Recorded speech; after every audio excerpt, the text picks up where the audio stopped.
Haleluya, luar biasa. Nah, saudara, saya harap saudara semangat ya untuk mendengarkan firman Tuhan ya. Saudara, orang kan selalu bilang di balik kesuksesan seorang pria ada wanita yang hebat di belakangnya. Benar nggak? Benar. Benar ya. Tapi orang ini yang ada di dalam kitab suci, keberhasilannya ternyata tidak dibantu oleh karena seorang wanita yang hebat di balik dia, saudara. Siapakah dia? Daud. Siapa? Raja Daud. Good. Pinter. Daud. King David ya. Iya, luar biasa. Keberhasilan Daud mencapai puncak kejayaannya sebagai raja bukan karena bantuan dari wanita di balik dia, tetapi seorang laki-laki. Siapa itu? Ayo, siapa? Ada yang tahu? Nggak ada yang tahu? Mau tahu? Yaitu Ahitofel. Ahitofel, baru dengar ya? Baru dengar ya? Iya, pernah. Yang tidak lain adalah penasehat Daud sendiri. Untuk itu yuk, siang hari ini kita akan belajar bersama-sama kebenaran firman Tuhan dari seseorang yang tertulis di dalam kitab suci. Tapi mungkin kita yang tadi belum pernah mendengar ya, belum pernah mendengar atau enggak menyimak saat kita membaca firman Tuhan. Pernah. Mungkin kalau saudara membaca kitab suci, ya karena bacanya sambil lalu nggak diingat, karena namanya kelihatannya nggak familiar. Ahitofel. Saya waktu membaca kitab suci, saya membaca kitab suci sehari 2 pasal berulang-ulang kali selama beberapa tahun,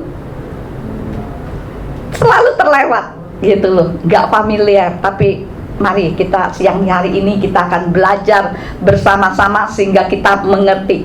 Khotbah saya pada siang hari ini akan saya beri judul diawali dengan baik. Diawali dengan baik, tapi diakhiri dengan tragis. Nyesek ya. Coba kita buka 2 Samuel 16. 2 Samuel 16 ayat yang ke-23. Di situ dikatakan apa? Dan nasihat Ahitofel yang ia nasihatkan pada hari-hari itu sama seperti petunjuk yang dimintakan dari Elohim. Demikianlah semua nasihat Ahitofel, baik kepada Daud maupun kepada Absalom. Saudara, Ahitofel adalah seorang penasehat yang bijak dan sangat hebat, saudara. Saking hebatnya sampai kitab suci menulis nasihatnya dia itu dinilai sama seperti nasihatnya Bapak Yahweh, saudara. Luar biasa, saudara. Saudara bisa bayangkan kalau kita punya nasihat seperti Ahitofel yang mendampingi saudara di dalam bisnis, di dalam pekerjaan. Wow, luar biasa. Apapun yang dinasehatkan pasti akan berhasil, saudara. Mau nggak punya nasihat seperti itu? Mau, seneng banget, saudara. Kita nggak capek-capek lagi bekerja, saudara. Saudara bisa bayangkan kalau kita punya nasihat seperti itu, kehidupan kita pasti akan senang banget. Jadi memang benar-benar kejayaan daripada kejayaan Raja Daud sangat banyak tertolong dengan keberadaan dari penasehat Ahitofel, saudara. Daud dan Ahitofel merupakan orang yang sangat dekat, seperti seorang sahabat hubungan mereka berdua. Saking begitu dekatnya, maka satu kali ketika Ahitofel berkhianat, sampai Daud menuliskan di kitab Mazmur, saudara. Daud pernah menulis di hadapan Bapak Yahweh. Orang yang duduk makan semeja, mungkin tidur bersama, dia membalikkan badannya melawan Daud, saudara. Itu yang ditulis di dalam kitab Mazmur, saudara. Dia mengeluh tentang Ahitofel kepada Bapak Yahweh, saudara. Nah, yang dimaksudkan di dalam kitab Mazmur sebagai keluhannya, tangisannya itu kepada Bapak Yahweh atas pengkhianatan orang yang dikasihi, yaitu tidak lain adalah Ahitofel, saudara. Nanti saudara baca sendiri di rumah, Mazmur 55 ayat 12 sampai 14, 16 sampai 18 dan 22. Nanti saudara baca sendiri di rumah. Nah, kenapa dua orang yang bersahabat ini bisa berakhir dengan hubungan yang gak baik, saudara? Terutama karena Ahitofel menyimpan kekecewaan yang sangat dalam dan kepahitan, bahkan kebenciannya kepada Raja Daud, saudara. Kita kalau udah benci sama orang, nengok aja nggak mau ya, ngomong aja nggak mau gitu. Ketemu di mall aja mungkin lihat itu ada Bu Apri tuh nggak mau, pasti cari jalan lain karena saking bencinya. Nah, demikian juga kepada Ahitofel, itu sangat mempunyai kepahitan dengan Raja Daud, saudara. Kenapa sampai timbul kebencian dan ingin membunuhnya, saudara? Kenapa, saudara? Karena Ahitofel ini mendendam kemarahan dan kebencian kepada Raja Daud yang telah ia layani dengan setia bertahun-tahun. Ahitofel itu mengabdi kepada Raja Daud itu bertahun-tahun dengan setianya, saudara. Ternyata Ahitofel itu adalah kakek dari siapa?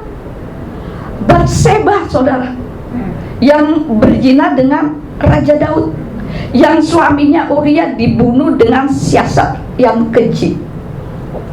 Padahal ia dan putranya itu Eliam, ayah Batseba, juga melayani Daud itu dengan setia, saudara. Mereka satu keluarga melayani Raja Daud itu dengan setia, saudara. Mereka adalah para pahlawan Raja Daud, saudara. Luar biasa. Nanti saudara baca sendiri lagi di rumah. Catat 2 Samuel 11 ayat yang ketiga, 23 ayat 34 dan 39. Nah, sampai di sini tentu saudara tahu ya kisah tentang Raja Daud dengan Batseba. Saudara bisa bayangkan rasa kecewa yang dialami oleh Ahitofel. Masalahnya karena Uria adalah bangsa yang tidak pernah atau termasuk bangsa yang bersunat, saudara. Di perjanjian lama, ketika orang Israel keluar dari Mesir, Bapak Yahweh pernah memberi peringatan agar jangan mengawini dengan bangsa ini, dengan bangsa itu. Sudah ada larangan-larangannya. Dalam arti bangsa-bangsa yang di blacklist oleh Bapak Yahweh, termasuk bangsa yang merupakan kebangsaan dari Raja Jenderal Uria, saudara. Nah, sebagai seorang raja yang ingin merekrut jenderal yang hebat, Daud memanfaatkan dengan cara memberikan Batseba, saudara. Saudara, coba saudara bisa bayangkan perasaan seorang kakek melihat cucunya diberikan sebagai hadiah untuk orang yang dari bangsa yang jelas-jelas tidak berkenan di hadapan Bapak Yahweh, bangsa yang sudah di blacklist oleh Bapak Yahweh. Nah, itu awal kekecewaan dari Ahitofel, saudara. Kemudian kekecewaannya itu berlanjut lagi ketika kita tahu ceritanya bahwa Daud ternyata jatuh cinta dengan Batseba sendiri. Lalu Daud merancangkan satu rencana yang sangat jahat, saudara. Daud kirimkan Uria ke medan peperangan, ditaruh di front yang paling depan. Supaya apa? Supaya Jenderal Uria ini mati. Kemudian setelah itu Raja Daud mengawini Batseba. Nah, seorang kakek seperti Ahitofel akan merasa bahwa aku ini refleks sama Raja Daud. Aku ini sangat mengabdi kepada Raja Daud dan nyawaku pun akan kuberikan, gitu loh, saking setianya. Tapi kenapa Daud begitu tega menjadikan cucuku sebagai hadiah, kemudian dia mempermainkan nasib dan masa depan cucuku dengan cara seenaknya sendiri? gitu loh. Jadi menyimpan rasa kepahitan yang dalam. Nah, disinilah penyebab kenapa Ahitofel itu kemudian berkhianat. Nah, saudara, apa yang dilakukan Ahitofel kemudian, saudara? Ketika Absalom memberontak, itulah kesempatan Ahitofel untuk membalas dendam. Dia membelok dan ikut Absalom, saudara. Dan apa yang terjadi, saudara? Dia memberikan Absalom itu 2 nasihat, saudara. Coba kita buka 2 Samuel 16 ayat yang ke-20. Dan berkatalah Absalom kepada Ahitofel, berikan nasihatmu, apa yang harus kita perbuat. Nah, saudara, setiap orang itu pasti membutuhkan nasihat. Saya sebagai gembala di tempat ini juga membutuhkan nasihat daripada saudara. Kita juga dapat memperoleh nasihat-nasihat dari siapa aja. Nasihat yang baik dan benar akan menguatkan dan membangun roh kita, saudara. Sedang nasihat yang salah dan buruk itu dapat memperkeruh dan menghancurkan profesi kita, saudara. Yang pertama apa, saudara, nasihatnya, saudara? Kita harus hati-hati memilih penasehat, ya kan? Kita nggak boleh sembarangan memilih penasehat, gitu loh. Kalau kita salah memilih nasihat, itu pasti akan hancur. Absalom memilih Ahitofel orang Gilo sebagai penasehatnya. Coba kita buka 2 Samuel 15 ayat 12. 2 Samuel 15 ayat 12, di situ dikatakan apa? Dan Absalom mengirimkan Ahitofel orang Gilo, seorang penasehat Daud, keluar dari kotanya Gilo untuk mempersembahkan kurban, dan persekongkolan itu menjadi kuat dan orang-orang yang bersama dengan Absalom terus bertambah banyak. Nah, saudara, ternyata Absalom ini salah memilih penasehat, saudara. Absalom memilih Ahitofel, seorang penasehat hebat dari Raja Daud. Ahitofel adalah ayah dari Eliam. 2 Samuel 23 ayat 34. Dan Eliam lahirlah Batseba, gitu loh.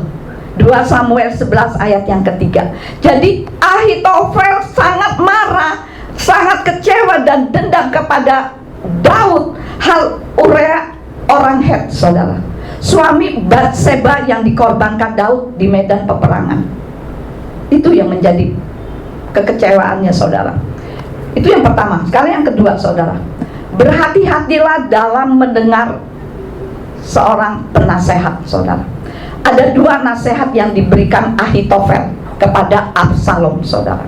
Yang pertama, saudara, 2 Samuel 16 ayat 21 sampai 22. Di situ dikatakan apa?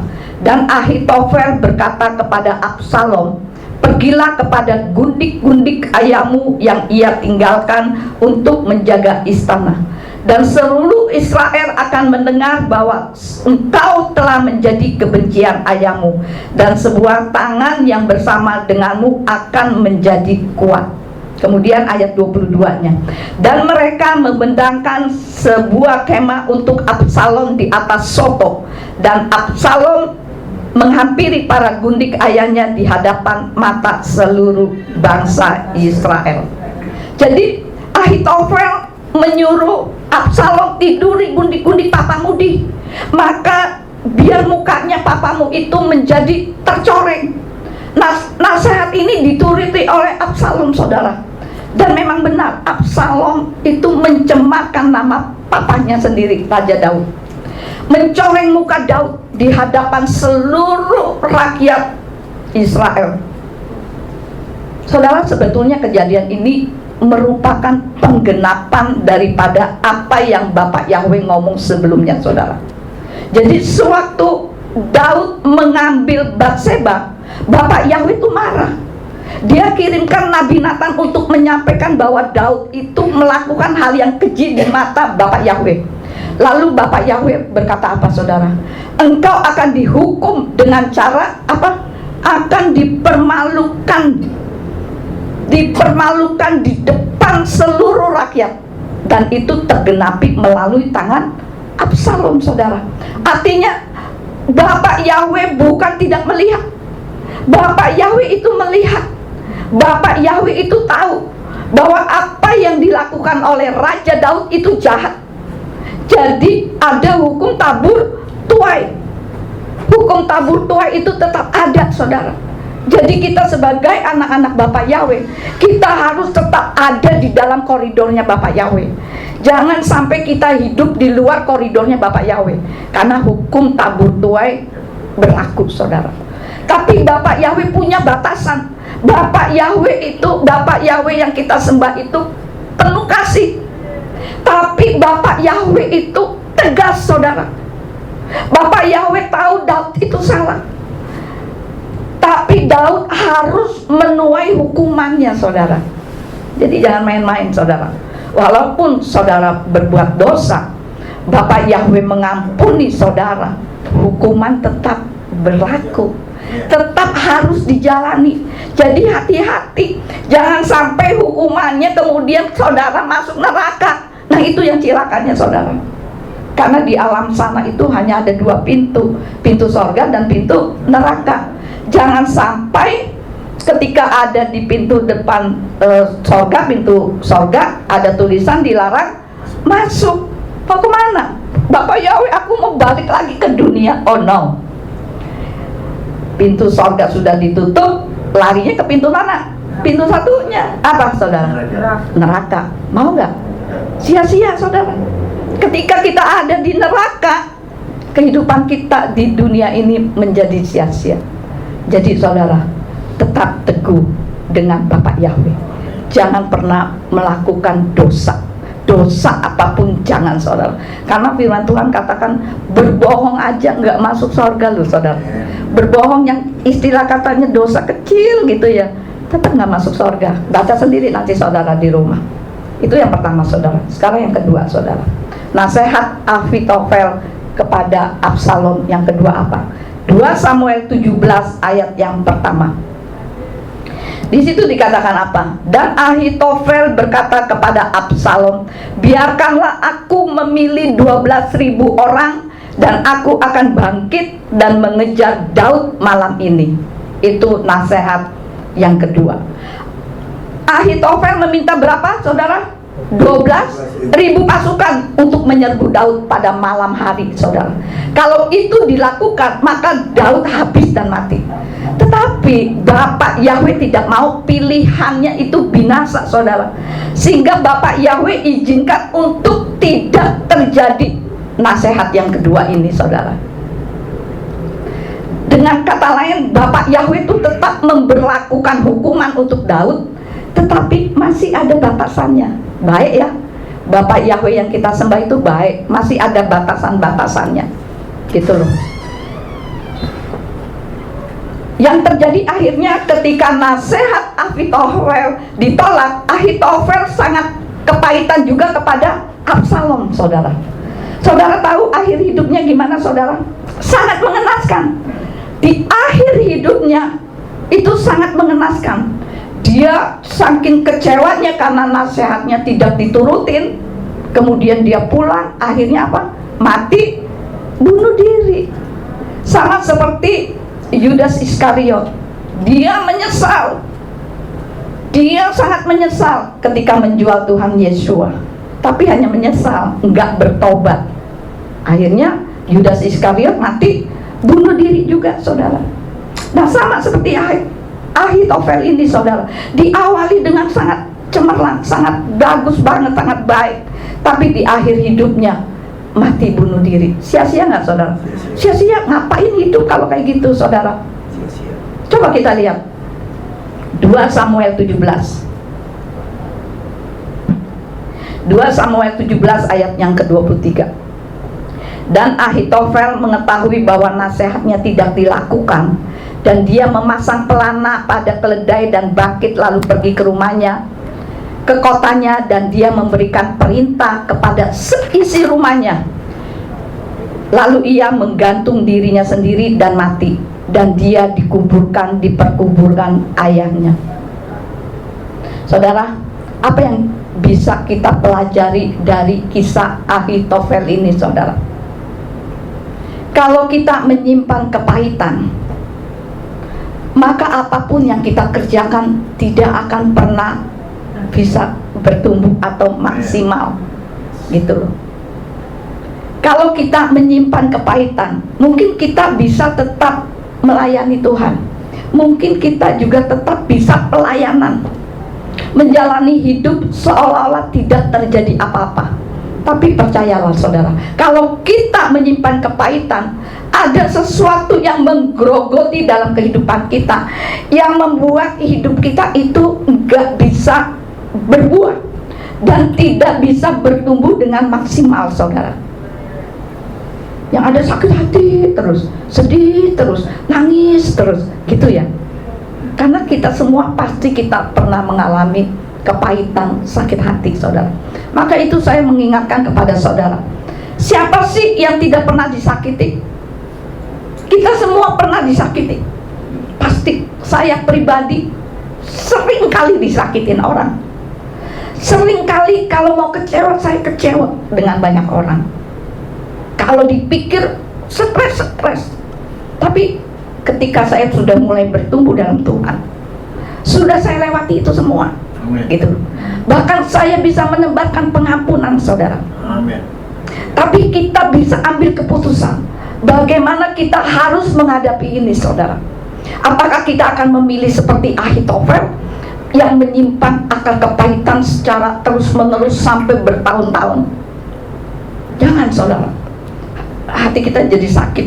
Jadi nanti akhirnya kesehatan kita akan terganggu, saudara. Saudara, orang yang menyimpan kepahitan tuh sebetulnya melelahkan lu, saudara. Melelahkan lu. Ingat sedikit nangis, ingat sedikit kesel hatinya, gitu. Kita gak akan bisa happy, saudara. Kebahagiaan kita juga tidak bisa maksimal, saudara. Ketemu teman yang riang gembira, kita cembetut aja. Kan kalau kita ada sakit hati kan, kita gak happy kan, dari raut wajah kita kan kebaca, kesimpan gitu. Oh, nih Uli ini kayaknya lagi sedih nih, gitu. Kelihatan raut wajah itu gak mungkin dibohongin, saudara, gitu. Dan menyimpan kepahitan itu seperti diperbudak. Kita diperbudak oleh akar kepahitan itu karena kita gak bebas, kita terbelenggu, saudara, gitu loh, saudara. Kalau kita mengambil reaksi seperti Ahitofel, apapun yang saudara kerjakan itu ujung-ujungnya akan mati, saudara, gak berkembang. Selama kita menyimpan kepahitan, Bapak Yahweh sendiri bilang apa, saudara? Kalau saudara tidak bisa mengampuni, maka aku pun tidak akan mengampuni, gitu loh, saudara. Mengampuni itu gak gampang, Ibu. Mengampuni itu susah banget, paling susah mengampuni. Oh, aku udah bisa mengampuni Ibu Priscilla. Coba kalau ketemu Jessie, misal saya sebel sama Jessie, ketemu di mall, ih ada Jessie, jangan lewat Jessie, gitu loh. Itu artinya apa? Masih menyimpan kepahitan, masih dendam, belum bisa mengampuni. Orang yang bisa mengampuni bener-bener, Jessie jahat sama saya, Jessie apa kabar, kita seperti nggak terjadi apa-apa. Nah, itu saya udah bisa, saudara. Saya udah bisa. Kalau saya bisa, saudara pun pasti bisa. Amin. Jadi ujung-ujungnya juga kita akan gagal untuk masuk ke garis akhir, saudara, gitu loh. Kita kan ingin garis akhir kita itu clear di hadapan Bapak Yahweh. Karena itu, saudara, kalau hari ini saudara menyimpan luka, menyimpan kepahitan, Tuhan bukan gak tahu, Bapak Yahweh itu tahu. Tapi Bapak Yahweh membiarkan itu sampai saudara sadar sendiri, sampai saudara memikirkan, aku harus mengampuni, gitu loh. Jadi apa yang bisa kita kerjakan, saudara. Bagian kita yang kerjakan. Bagian Bapak Yahweh, biarkan Bapak Yahweh yang kerjakan. Amin, saudara. Amin. Bukankah firman Tuhan katakan penghakiman itu haknya Bapak Yahweh? Tapi bagian kita, jangan kita bersikap seperti Ahitofel, saudara. Orang ini, Ahitofel ini seharusnya orang yang sangat hebat. Dia seorang penasehat yang luar biasa kok, gitu loh. Jadi sayang banget di akhir hidupnya itu bunuh diri. Ujungnya itu cuman tragis banget gitu loh. Penyelesaiannya tragis banget, bunuh diri. Cuma gara-gara satu kali nasihatnya ditolak oleh Absalom, saudara. Nah, saudaraku yang terkasih, ada banyak potensi di dalam kehidupan saudara. Tapi ketika saudara menyimpan luka, menyimpan kepahitan yang bertahun-tahun, maka apapun yang saudara punya, betapapun saudara hebat dan bagus pelayanannya, itu tidak akan berkembang secara maksimal, tidak akan menghasilkan sesuatu yang luar biasa, saudara. Jadi saudara, saya ingatkan sekali lagi di tempat ini, buang jauh-jauh akan kepahitan itu. Buang jauh-jauh, pasti bisa kalau mau, saudara. Karena itu daripada rugi, mari kita belajar mengambil keputusan untuk kita ikhlaskan saja. Saya tahu nggak gampang itu, untuk melakukan itu butuh waktu, tapi bukan berarti nggak bisa, saudara. Bisa, step by step pasti bisa. Ambil langkah mulai hari ini, katakan kepada Bapak Yahweh, Bapak Yahweh, aku sangat sakit, aku sangat terluka, aku sangat menderita dengan ini itu, tapi aku tahu kebenaran Bapak Yahweh. Aku tidak ingin Bapak Yahweh tidak mengampuni saya. Aku mau melepaskan roh pengampunan kepada orang yang telah menyakiti kehidupan saya. Itu, saudara, gak gampang. Ketika saudara mengambil langkah pertama, meminta pertolongan kepada Bapak Yahweh untuk memberikan kekuatan, saya yakin berangsur-angsur luka itu akan pulih, saudara. Seperti luka yang diberi obat, saudara. Ketika kita mengaku pertama kali, Tuhan, aku sudah mengampuni, itu masih sakit loh, saudara. Karena saya pernah mengalami, jadi saya pernah bisa ngomong, saudara. Tapi ketika luka saya ditaburi obat terus menerus, pasti perih. Nggak mampu Tuhan, nggak mampu Tuhan. Udah, apa sih namanya itu, jengkelitan atau apa tuh, perih. 1 kali perih, 2 kali perih, 3 kali perih. Tapi lama-lama perih itu akan berkurang, sampai akhirnya kita tidak lagi merasakan nyeri, dan sampai akhirnya benar-benar sembuh, saudara. Gitu loh. Saya udah alami itu semua. Sampai orang yang berperkara dengan saya, sampai saya mau masukin perkara itu kok udah berkasnya sudah masuk ke pengacara, gitu loh. Tapi kemudian orang itu datang bersujud, saya duduk, dia sujud gitu, minta ampun. Saya katakan, tulis pakai tangan kalau kamu sudah apa namanya tuh, bertobat, gitu loh. Kalau sampai sekali lagi, awas ya. Dan hubungannya baik, saudara, hubungannya baik, nggak seperti terjadi apa-apa. Sampai orang ini katakan kalau mau bicara pengampunan dengan Ibu Gembala Priscilla, gitu loh. Karena saya udah bisa. Kalau saya bisa, saudara pun pasti bisa. Amin. Mungkin bekas lukanya masih tertinggal. Kita kalau luka kan kadang suka ada apa sih itu, keloid atau apa tuh, ada bekas ya, gitu. Kita ingat peristiwa-peristiwa yang menyakitkan, tapi kita tidak akan terluka lagi. Walaupun ada bekas, tapi kita tidak terluka lagi, saudara. Udah sembuh. Kita bisa menceritakan kembali.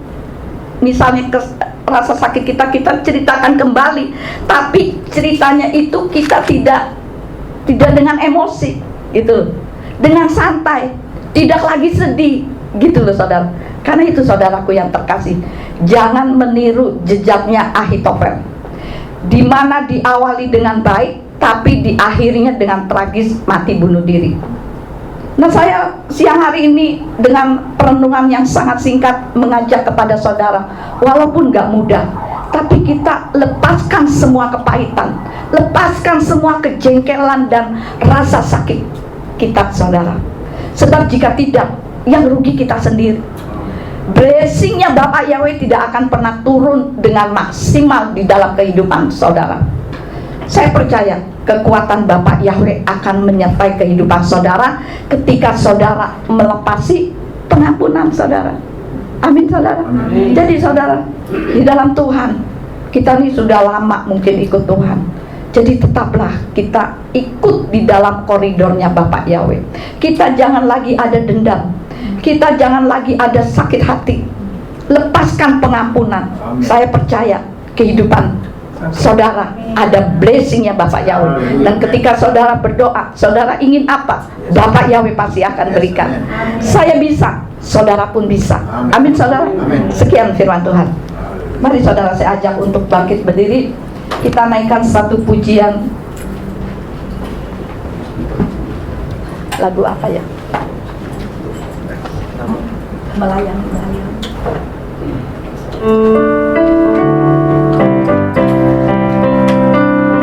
Saudara, apabila siang ini ada di antara saudara yang masih menyimpan dendam, yang masih menyimpan akar kepahitan, hari ini Bapak Yahweh membuka pintu pertobatan.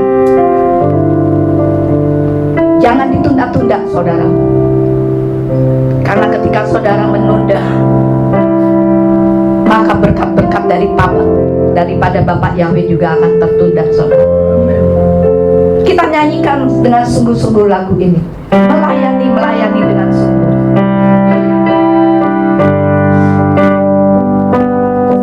Haleluya.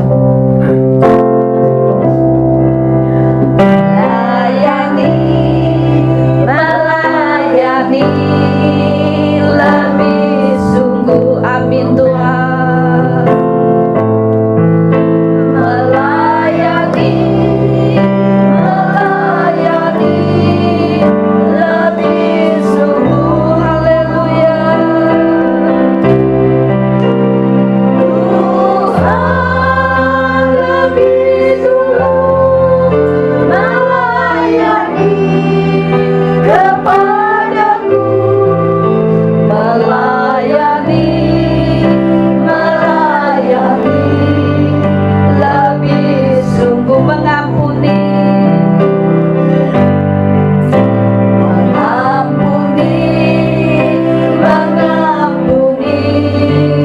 lebih sungguh. Haleluya.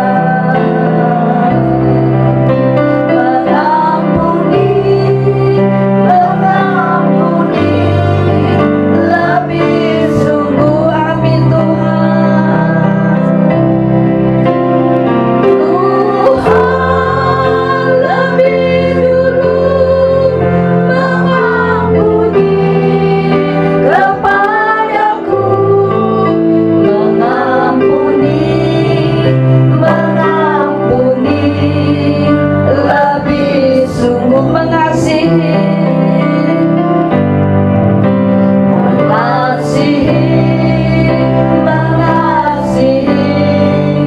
lebih sungguh. Amin Tuhan.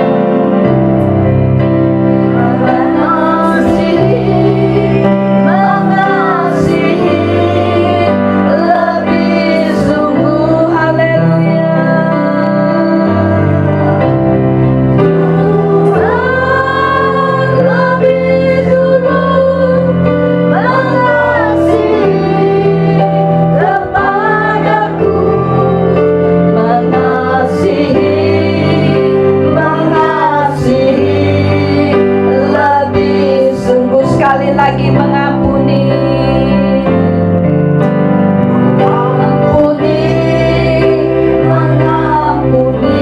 saudara. Bapak Yahweh mau mengampuni saudara ketika saudara menebarkan roh pengampunan. Siang hari ini saudara, ketika saudara ada rasa benci, ada rasa dendam kepada seseorang, saudara panggil di dalam doa saudara namanya saudara. Saudara tarik rohnya agar saudara melepaskan pengampunan, sehingga blessing Bapak Yahweh akan turun di dalam kehidupan saudara.